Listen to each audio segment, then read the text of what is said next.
If you work in social or marketing, you already know this job isn't just about posts, trends, or metrics. It's about people. Today's guest lives right in that intersection. I'm joined by Yasmin Cooke, social media and content manager at Emu Australia, a global brand built right here in Geelong, Victoria, Australia. Yasmin looks after everything from social strategy and campaigns to PR, creators, UGC, and community. And what stood out to me straight away is how deeply she thinks about connection, storytelling, and actually listening to customers. In this episode, we talk about what makes great social now, how to balance data with gut feel, why community management is an underrated superpower, and how to survive burnout in a role that never really switches off. If you manage social, content, or marketing, this one will hit close to home. Enjoy. Yasmin, thank you so much for joining us on the Scene podcast. It's an absolute pleasure. We actually live around the corner, which is wild, and it's probably the hottest day in about 12 months, I reckon. So appreciate you joining us. Yeah, you're welcome. I've got my water handy. Me too, actually. It's just like, I'm just glad we're not doing this one outside. But yeah, but come across your LinkedIn page and honestly, like, loved your experience and, the different sort of things that you've done, not in only just social, but in like campaign management and other things. So I feel like this chat will be really cool for our audience. But can you just explain a little bit about what you do at the moment? Yeah, so I'm currently the social media and content manager for a business called Emu Australia. Um, we are based here in Geelong, so a family-owned business, but a global one. So it's always moving quite fast-paced, which is awesome.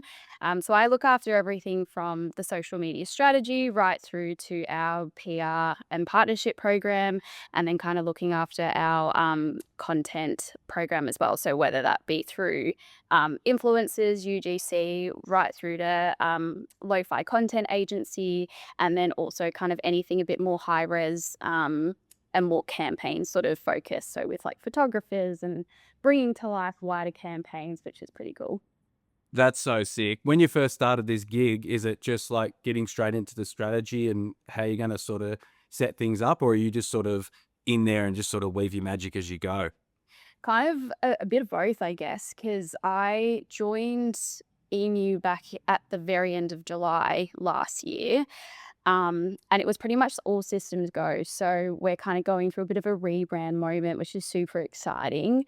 And so in kind of in the midst of all of that is what is our brand campaign? What are we standing for? How are we launching in the northern market? Because we wanted to go live with that message quite quickly, which went live in October last year. So between me kind of joining, stepping in, getting across where we were moving towards as a brand, which was a super exciting time, it was also being a part of what does that campaign story look like? What are the different sort of iterations and how we're going to break that down further to then be able to tell the Be More Emu campaign in a little bit more detail.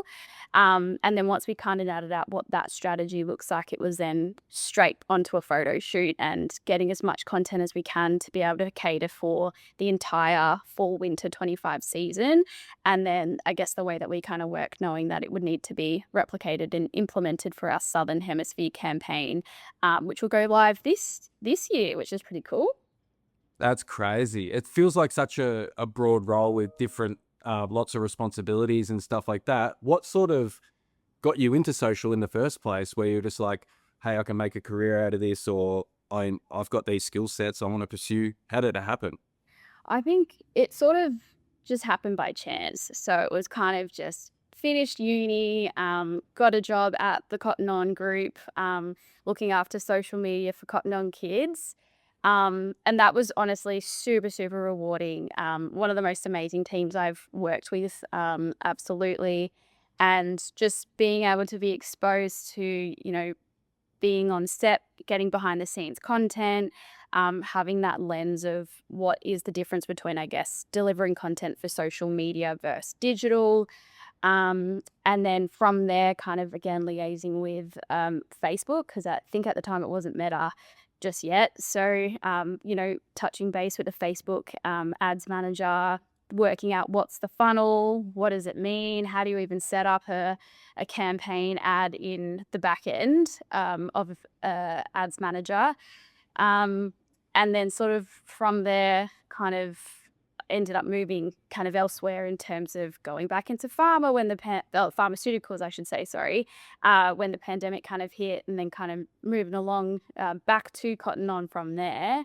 But it's just always been one of those sort of spaces, I guess, that has always felt like home to me. I guess that's where I've sort of started from, or always with the mindset that no matter what campaign's essentially delivered, you know that it's got to be effective for mobile first sort of avenues. And so, um, therefore, you're always kind of got a bit of a social media first mindset because you can tell so many stories in different ways and have two-way conversations, which you can't really do on any other platform. And then, yeah, I guess kind of like a full circle moment back into social and being able to really sort of take the reins on the strategy and how we can kind of go from there. For a brand in particular who is really hungry to grow in multiple markets, which is pretty cool. You mentioned the different aspects of storytelling in social and things like that. What do you see in your world where it all makes sense and it's all coming together? Like, what makes like great social is the long-winded question I'm trying to get to. Yeah. I honestly think connection, like that's just the number one thing. If you're not connecting with the audience or the viewer at the other end, you're not doing it right, I guess. It's social media for a reason. It's all about being social. So I think as long as, yes, a hook and you've got to capture them within the first 3 to 6 seconds is important, and they are kind of, in a way, a bit of a guide about how you can kind of get the conversation going. And I would definitely overlay it into whatever the ultimate message is that you're trying to deliver, right? And I don't think you need to hide away from telling the same message over and over and over again. I think it's actually important to do that. Um, Always having connection at the core. So I think in terms of being able to tell the same narrative in multiple ways, it's just how can you then do that in a creative way, looking at your pillars. So is it sort of, are you trying to hit educational? Are you trying to hit something from like a style perspective? And you can always sort of tell that message over and over again in different sort of formats that's either going to resonate with the same audience. They might have to see it like 3 times before they kind of understand it. Or, um, you know, kind of, I feel like I'm waffling now. So No, it's good. It's just like with influencers and stuff that you work with, like, yeah. is that a way to tell the same story through different lenses all the time? Is that why sort of people lend themselves to that strategy? Yeah, 100%. So I think for any campaign or message, I guess, that you're trying to deliver, you'll always have your hero message and whatever is secondary to that. That will always kind of go live with your brand essence in a way, and then being able to kind of break that down into how you can continue to tell that story in multiple ways. So whether that be your own channels, and then how you break that down for your social accounts based on how your own audience is resonating with different types of visual formats or audio formats in a way. And then kind of secondary to that is like your PR influencers or content creators. They're the ones who have essentially kind of created their own highly engaged community and audience. People would tend to go to them for trust and have a really great connection with them, knowing that it's kind of more of a relationship that they've sort of built in a connection way. Whereas when it comes to a brand, it's not always the exact same, but it can be if obviously the brand's getting that piece quite right. And then on top of that, then you've got your paid ads, etc. But I think definitely in terms of what we do, PR and influencers is a really big part of that. I think there's always a clear distinguish between the two of them. So you've got, your paid influencers who are there, obviously getting paid to be an ambassador, but then there's always that secondary part from a UGC, even like a seeding or a contra sort of basis where you can start to build a program or your own sort of organic ambassadors who absolutely love your products no matter what you do and will go and tell your story over and over again. So they might sort of be based on a contract inclined to have to post it or post the deliverables that you've stated, but I'll often find that they're the ones that'll go above and beyond with posting the products over and over again, which is always quite like warming, rewarding, but makes you kind of go, you know what, they make really great content. they're getting the share of voice out there, like, let's just use them again.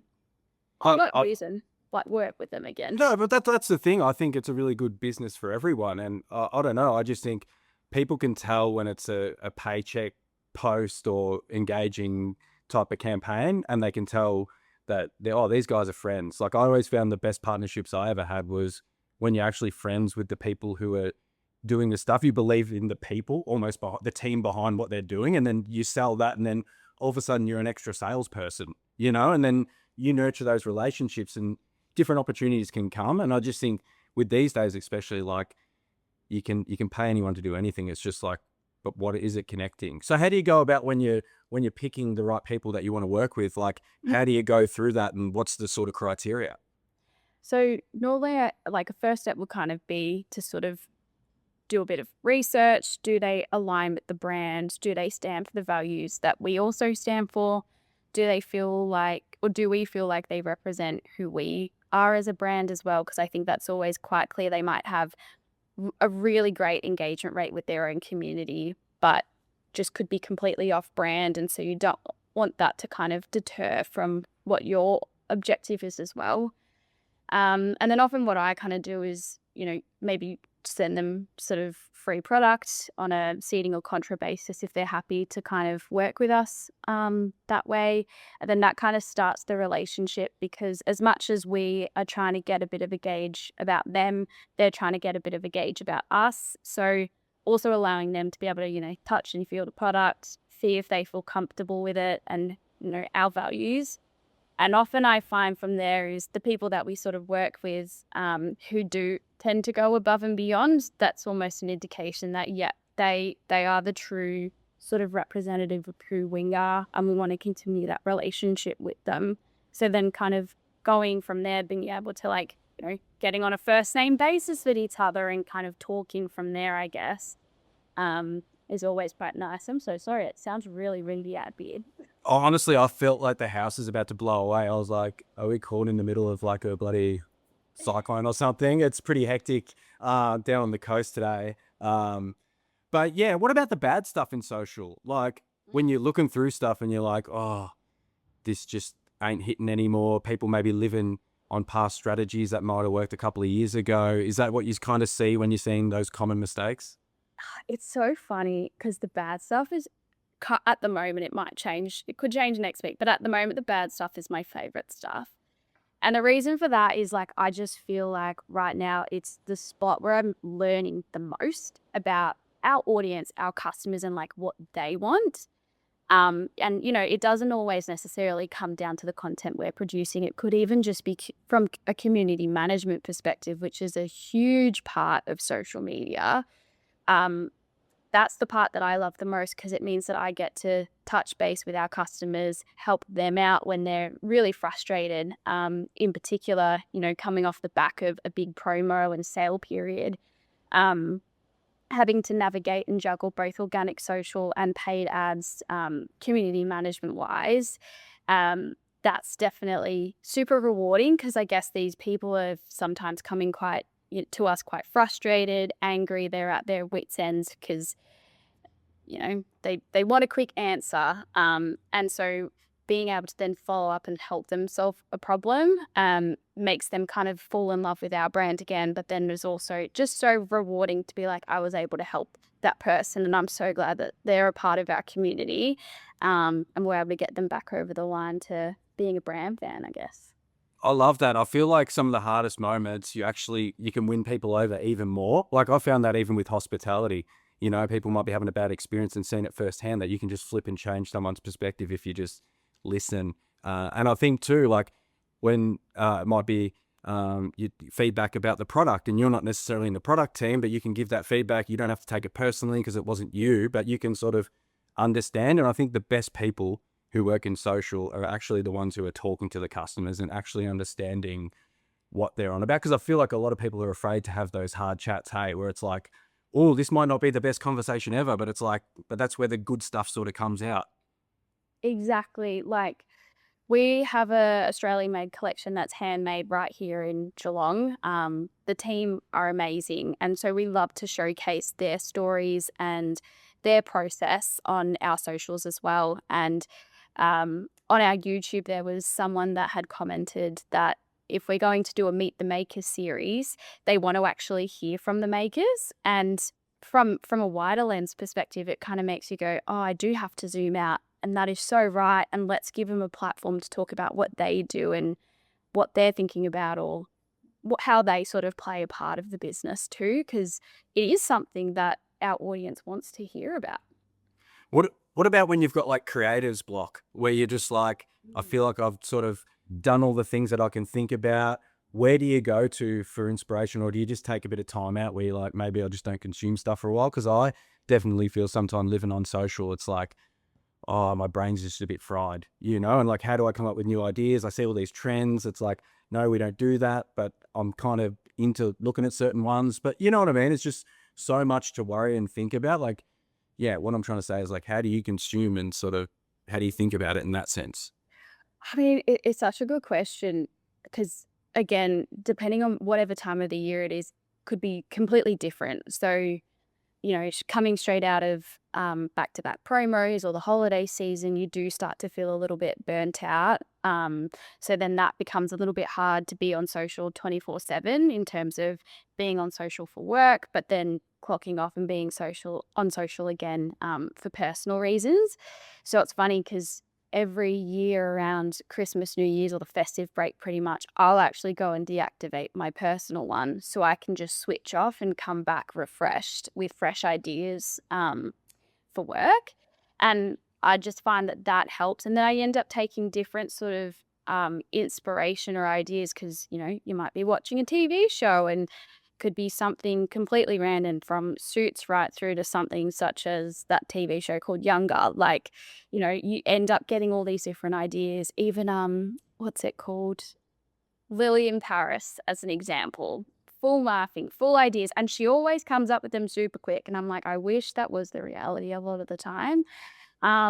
Otherwise, another way, again, I think it's just always taking that wider lens, taking a step back, just brainstorming and having conversations with the team. That's always something that I find does quite help a little bit as well. If you are stuck in a rut and you're kind of in your own little bubble, just chatting to someone that might not even do what you do on a daily basis sometimes helps you sort of look at it from like a consumer lens, or something that they might have seen on their algorithm, which is always so different to what I might be looking at. And that kind of factors in what everyone's kind of potentially got on in their own feeds. Yeah, I don't know if that answers your question, but No, beautifully. Does it beautifully. You mentioned something earlier about like setting up, constraints and like the discipline of being able to deactivate the personal account while, you take those months off. Did it get to a point where it got too hard, where you just felt like you were just online a lot and needed to take that break? Or what's sort of the thought process behind that intentionality, if that's even a word? definitely. So I guess in particular for Black Friday, wanting to be able to respond to customers pretty quickly. Our account is a global account, so we're replying to people in the Southern Hemisphere and the Northern Hemisphere as well. Knowing that our Saturday is their Friday, they might have questions, or they want to purchase a product from our website, but they don't know the sizing, and they don't have a store near them. So they kind of want a little bit more information. So there will be times where, I'll tend to kind of stay online for that little bit longer just to help them out, or, try and get an answer to them as quick as possible. So usually by the time it gets to the end of that period, it is a little bit sort of draining to be like, oh, I don't want to check out my own personal inbox after that. So having a bit of a social media detox, I think, is definitely beneficial from time to time, even if it's just like a couple of days. It does make all the difference because you kind of go back to, I read a book or I go for a run. I'm not sitting there doom scrolling pretty much. I feel like pace too, like knowing how quick you have to respond. And, if you want to run a really good business and social community, it's important to get back to people straight away. And I feel guilty sometimes if I'd miss something or whatever. And it's just like, no, like you need to be able to just step away for a little bit and just, like you were saying, have those times where you actually, that there's light at the end of the tunnel so you can sort of push a bit harder. Mm. But what about like experimenting with like new content ideas? Like what's the appetite for new stuff over like stuff that you know that's tried and true? I think when it comes to, I guess, planning, it really sort of depends on how that looks for someone. When it comes to myself, I guess, kind of looking at it from a quarterly basis, what is it that we're trying to drive from the strategies that we're already delivering from a marketing and our social strategy perspective? How does our PR and our UGC program sort of overlay into that? But then ensuring that we've always got that roughly like 10 to 20% of agility in there that helps us sort of allow to be able to like react to trends or experiment with different things, such as producing a Meet the Makers series, which one person commented on, and we don't know if that necessarily applies to our entire audience, but we know that there's one person out there at the very least who will listen to it. But then I guess kind of coming back to the conversation around, those narratives that that work, how can we then repurpose it? I recently read, I think it was like a post on LinkedIn, to be honest. There was a brand that posted a reel, and the reel had like 18Ks of plays, and it purely just had like no copy and maybe like a trending sound on it. Then they decided to repurpose the exact same asset and just put copy over the top with a voiceover, and it reached 1 million plays or something like that. And I was kind of like, you know what? That is so true. We should totally try that as well, because there are some really great pieces out there. It's just how can we continue to tell the same story over and over again? It just comes down to repetition. I love that. And removing the ego out of stuff that you might think works one time and then all of a sudden things have changed, or, there's different updates. I feel like in socials, I feel like there's an update every day, every hour. There's like a new thing that you need to be sort of aware of. So who do you sort of look to for inspiration? Are there any accounts or pages or YouTubers and things that you like look for inspiration? I think one of the people by far that I sort of just naturally will also follow as well is Bridie Drake. I think that the way that she, as an influencer, a content creator, has built her own community. I think that in itself is just so great to be able to take learnings from that, because she is 100% herself or her own personal brand. And that's the exact same when it comes to even just brands ourselves, is we often are competing or trying to outcompete other competitors, that sometimes we can tend to lose who our identity is along the way. So it's almost bringing it back to what are our true values and how do we want to show up as our own brand.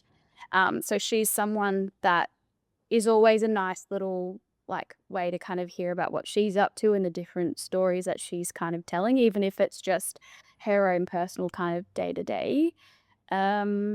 Who else? After we've Podcasts? Do you like podcasts? Funny, I've been trying to get into podcasts. I was definitely listening to podcasts more when I was commuting to Melbourne, that was for sure. I just haven't listened to any podcasts recently, but there was one, and I'm just trying to remember the name of it. Um, I can't It- remember. It's all good. We'll put it in the show notes after, so all the listeners can get on that. What about like metrics? Like when you're measuring what you're doing, when you tick off something that's successful, like what are you looking at in terms of social? Yeah, so I think probably a couple of different things, like your standard sort of what's your engagement rate based on your reach? Has it resonated with your followers or your non-followers, depending on what kind of asset or deliverable we were doing? So, for example, we know that yes, carousels work really well. Is it doing what we want from a like reaching non-followers, but then is it also helping us with retaining the engagement of our existing community? And so that's definitely one of the things that is working for us, are carousel wrap-ups of like as seen on, because then basically the community is jumping in and hyping each other up, being like, love this so much, or love that style, how can I get my hands on that? So that's definitely kind of been a key one for us over the last sort of year. Looking at it from 2026, I think something that would be great to continue to measure now is um, more like messaging resonance, if that makes sense. Just because I think we have been on the churn of content and pushing out content to be able to try to find out what kind of formats work. Now I think it's the time for us to now start to focus on what is our story, what are the messages that we are trying to get out there, rather than sort of chasing the hamster wheel all the time. In particular, because we do have really amazing stories to tell. It's just now for us to work out, based on the formats that are working, how can we then work out how to tell those amazing stories. It's funny how it works in stages. Hey, it's like, yes, we need to test out the types of creative that'll work, and then the storytelling aspect. But what about the data? So you get the data. Are you making decisions just based on the numbers that you're seeing, or is there a bit of gut feel where you're like, I don't care what this comes back. We're going to give it a few weeks. I think it's going to work eventually. Do you have any of those moments? I think it's it's often a little bit tricky because I guess we work on a seasonal basis with it being global. Um, so I think, let's say maybe 40% of it would definitely be gut feel. It's this content's really cool. It's very much what we're standing for as a brand. Maybe it's not in a format that's worked for us in the past, but let's just push it anyway and see what happens. So there's kind of a part of that, but then there's also this other part where we are looking at our reporting and our social metrics on a monthly basis, because then that's helping us dictate and determine what kind of assets do we need to shoot, create. Do we need to be, seeding out more content? Do we need to be looking at paid influencers to achieve our objectives of reaching non-followers to help us drive awareness, but then continuing to drive other narratives and conversations to sort of make sure that the followers that we do have are feeling connected to us as a brand. So there's so many, I guess, kind of different things that sort of fall into that. So then, looking at multiple different metrics, based on, plays, reach, even from like a Google Analytics perspective, are people feeling connected to us and loving the product that they're going to visit our website to learn more? If they are, what products are they resonating with? And do we need to then go and tell more stories about that, whether that sort of aligns to our, different pillars such as like quality, or is it Australian made? Do we need to kind of uh, put a bit of a spotlight on our, lead women's designer, so that, the audience can sort of see what her process is and how she's come up with this really cool piece to deliver to them. So yeah, I guess it's a big question. Yeah, a bit open ended. Yeah. What about AI? Obviously, it's just consumed everyone over the last couple of years with just as a tool in terms of what's possible and what you can do, and in terms of the quality. A few years ago, it was just you couldn't really do too much in terms of output, but these days I feel like it's slowly coming towards like you can vibe code, you can do a bunch of different things. How do you sort of see AI in social at the moment, and where do you sort of see things going in the future? I think AI is definitely beneficial when it comes to automation. So being able to kind of get some quick answers out to someone who might be seeking an answer pretty quickly about a particular product, that will kind of help us, in terms of being able to take some time back, that's for sure. Um, in terms of like from a visual perspective, like AI rendering and image creation, it's a very interesting one. Um, I think it's scary how quick it's like, developing over time, that it's really difficult to be able to tell who's a true sort of model versus an AI model. Um, but then I guess it will sort of, start to come down to the brands as well. Like, would we actually use an AI model? Probably not. I don't think so, just because like we always want to stand true to quality and all that kind of stuff. So I think it's again another big sort of question. I just think with people, it's like when people try to automate that or use AI to just like connection. I feel like if people started using AI models for their brand, it would feel soulless. Like I love the fact when you see people get around a brand or there's hype, there's energy. It's just people want to identify with what you're sort of putting out there. Hey, where it's like if you can still tell the story in a really compelling way, people want to associate themselves with what you've built, like Patagonia and stuff. I just feel better about myself if I like it, you know, certain types of music where it's just like, oh, I identify in that way and I feel clean and I just feel better if I listen to this type of stuff. So I feel like social and how you present yourself is so important these days. Over the years in your time in working there, you would have seen so many crazy things happen in terms of just like leadership and understanding how important it is now to make sure that that's on the forefront of your business plan. Yeah, 100%. I think it will kind of end up falling back into one of those sort of plays where, you know, you do have to pull together proposals and share that back with the business and really validate the benefit of AI when it does come to social as well, I think. But at the moment, I think I'm happy to take a step back and watch other brands sort of trial it and see where we go from there. But I must say, I do quite like some of those bigger visual moments where it sort of looks like, you know, the brand's been blown up on a one of those balloon things that go flying. I can't think of the name. Hot air balloons, Yeah, like the blimps. Yeah, blimps. yeah. Yeah, so I'm like, "Oh, that's really cool." I mean, I don't know how quick they've done it, like, for something from a rendering perspective, that would take hours or even days, I'm sure, so, yeah, I think that stuff's pretty cool. And even just like big, like in-depth books and like dense information that's got all the right stuff, but just like being able to just plug that in to whatever LLM you're using and then just say, like, explain it to me like I'm 10 years old. And it can really give you a better way of learning because you literally tell it how you learn and things like that. So no doubt in images and stuff, like you see in the slop and it's just like, I remember the dancing owls maybe 10 years ago when that was the thing and everyone was just laughing about that. You're like, that's crazy to see sort of how far we've come. But I do think it's interesting in terms of like retail, how people are going to use it. Like I understand like tool, like background remover and those types of different AI things that are, I think they're super handy. But when it's sort of stripping away from the people and the connection, it's just sort of, it doesn't feel right. Hey. I agree, I think there's definitely certain avenues that works for it, and then anything from a productivity perspective, if it can help, absolutely, I'm all for it.